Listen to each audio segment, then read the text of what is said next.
تو عزیزان گرامی، بسم اللہ کے متعلق جو احادیث کریمہ ملی ہیں وہ بہت زیادہ ہے۔ جیسے کہ حضرت عیسیٰ علیہ السلام ایک قبرستان سے گزر رہے تھے، آپ نے دیکھا ایک قبر والے پر سخت عذاب ہو رہا ہے، اتنا عذاب ہو رہا ہے کہ اس کی قبر میں آگ بہکائی جا رہی ہے۔ حضرت عیسیٰ علیہ السلام اس قبر سے آگے چلے گئے، تھوڑی دیر کے بعد آپ استنجا وغیرہ کر کے فارغ ہو کر کے واپس آئے، پھر اس قبر کے پاس دیکھے تو اس قبر میں نور ہی نور ہے۔ پہلے تھوڑی دیر پہلے عذاب، سخت عذاب ہو رہا تھا، واپس جب قبر پہ آئے تھوڑی دیر کے بعد تو دیکھا کہ اس کی قبر میں اب ٹھنڈی ہے، نور سے بھری ہوئی ہے۔ رب تعالیٰ کی بارگاہ میں عرض کیا کہ مولا اس کا راز ہمیں بتا دو، یہ چند منٹوں پہلے جو عذاب میں مبتلا میت تھی، ایسی کیا نیکی اس کی تیری بارگاہ میں پہنچ گئی کہ تھوڑی دیر کے بعد اس کی قبر پر تیری رحمتیں نازل ہو رہی ہیں۔ رب تعالیٰ نے ارشاد فرمایا، اے عیسیٰ، یہ بندہ نہایت سخت گنہگار تھا، ساری برائیاں اس کے اندر تھیں، بہت سارے عیب تھے، لیکن جب اس نے شادی کی تو اس کی بیوی کے ساتھ نکاح کے بعد ہم بستری کیا، جب اس کی بیوی حاملہ ہوئی تو ایک رات یہ اپنی بیوی سے کہا کہ میں تو بگڑا ہوا ہوں، میں تو نکما ہوں، میں کسی کام کا نہیں، لیکن تیرے پیٹ میں جو میرا بچہ پل رہا ہے، اگر یہ دنیا میں آئے تو اس کو میں اپنی طرح نہیں بناؤں گا، اس کو عالم دین بناؤں گا۔ وہ شرابی تھا، کبابی تھا، جواری تھا، جو بھی تھا، لیکن اس نے اپنی بیوی کے حمل پیٹ پر انگلی رکھ کر کہا میں اس بچے کو عالم بناؤں گا، رب کا کلام پڑھاؤں گا۔ بنی اسرائیل کی بات ہے۔ رب تعالیٰ حضرت عیسیٰ علیہ السلام سے فرما رہا ہے، عیسیٰ اتفاق ایسا کہ یہ اپنے بچے کے پیدا ہونے سے پہلے مر گیا،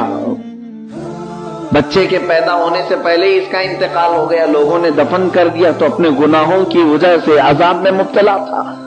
کئی مہینوں کے بعد جب بچہ پیدا ہوا اور بچے کی پرورش میں اس کی ماں لگ گئی، یعنی اس کی بیوہ، اس گنہگار کی بیوہ بچے کی اچھی پرورش کرنے لگی، بچہ جب بولنے کے قابل ہوا